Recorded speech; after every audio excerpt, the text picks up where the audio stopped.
So tama naman yung sinabi ng abogado ni Tatay Digong na ang intensyon ni Tatay Digong ay talagang para manakot, para sila ay sumunod sa batas at hindi para pumatay.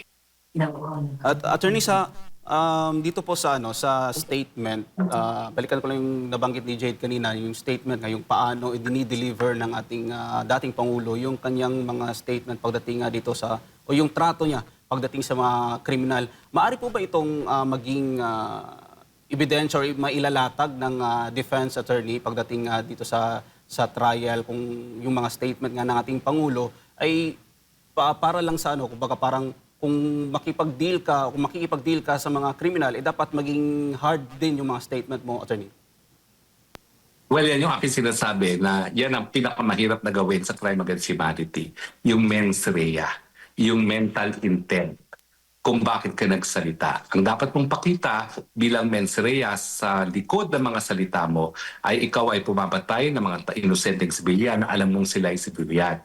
Pero kung babasahin mo yung ang mga sinasabi ni Tatay Digong na narinig naman nating lahat, sinasabi lang niya na talagang huwag kayong magbenta, mga lakal ng droga dahil ako, kinukonsidera ko na salot sa lipunan yung pagbebenta ng droga at kung yan ay talagang ginawa nyo, siguradong mapaparusahan kayo. No? So tama naman yung sinabi ng abogado ni Tatay Digong na ang intensyon ni Tatay Digong ay talagang para manakot, para sila ay sumunod sa batas at hindi para pumatay.